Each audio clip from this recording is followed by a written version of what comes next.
Pria ini tidak pernah menonton TV. Jadi, begitu membeli TV baru, dia langsung membongkarnya menjadi beberapa bagian dan melemparkannya dari lantai 35 sebuah gedung tinggi karena dia terjebak di dalam gedung yang terbengkalai. Dia berharap suara benturannya akan membuat satpam melihat ke atas. Namun, satpam itu terlalu sibuk mendengarkan radio sehingga tidak menyadari apapun. Malam pun tiba, tetapi tidak ada seorang pun yang datang menyelamatkannya. Saat itulah dia menyadari betapa mahalnya membeli apartemen termurah. Untuk meminta bantuan, dia mengumpulkan pasta gigi dari kamar mandi, menulis kata "tolong" di atas selembar kardus, lalu melemparkannya ke bawah. Namun, angin kencang menerbangkannya hingga jatuh ke atap. Dia membuat yang kedua, lalu ketiga, kemudian keempat. Sebelum menyadarinya, semua pasta giginya sudah habis, tetapi tidak ada seorang pun yang menyadarinya. Kini, dia hanya memiliki satu pilihan terakhir. Dia menekan lukanya dan menulis pesan meminta bantuan menggunakan darahnya sendiri. Kali ini, kardus tersebut benar-benar sampai ke tanah. Beberapa saat kemudian, seorang wanita yang sedang menjemur pakaian melihatnya. Setelah melihat pesan yang ditulis dengan darah, dia segera menuju gedung tersebut, tetapi satpam menghentikannya. Menurutnya, gedung itu sudah kosong dan tidak dihuni selama 2 tahun terakhir. Karena tidak punya pilihan lain, wanita itu pergi dan harapan terakhir pria tersebut pun sirna. Dalam kemarahan dan keputusasaan, dia mulai menendang pagar pembatas. Tiba-tiba sebuah rencana berbahaya muncul di pikirannya. Dia berencana keluar dari gedung tanpa perlindungan apapun. Tetapi ketika melihat ratusan meter ruang kosong di bawahnya, jantungnya mulai berdebar ketakutan. Kini tidak ada jalan untuk kembali. Tantangan terbesarnya adalah melewati dinding licin di antara lantai-lantai gedung. Tidak ada tempat untuk berpijak. Dia hanya bisa mengandalkan kekuatan tangannya untuk perlahan turun. Sekitar setengah jam kemudian, seolah-olah sebuah keajaiban terjadi, dia berhasil mencapai lantai 31.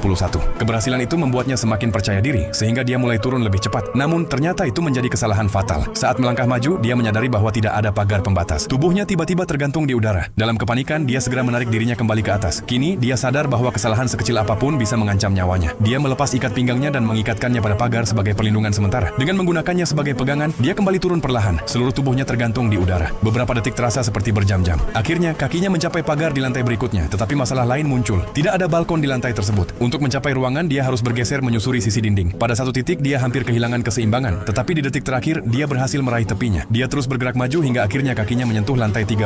Dia menghela napas lega dan mendorong pintu kaca, tetapi pintu itu tidak mau terbuka. Dia mencoba lagi dan mendorong dengan seluruh tenaganya, tetapi tetap sia-sia. Kini, hanya ada satu pilihan terakhir. Dia menendang pintu dengan seluruh kekuatannya hingga kaca tersebut pecah berkeping-keping. Dalam keadaan kelelahan, dia menyeret dirinya masuk dan perlahan memutar gagang pintu. Kali ini, pintunya terbuka. Selama masih ada harapan untuk bertahan hidup, tidak ada yang mustahil. Jika semangat juang pria ini menginspirasi kamu, jangan lupa untuk menyukai videonya.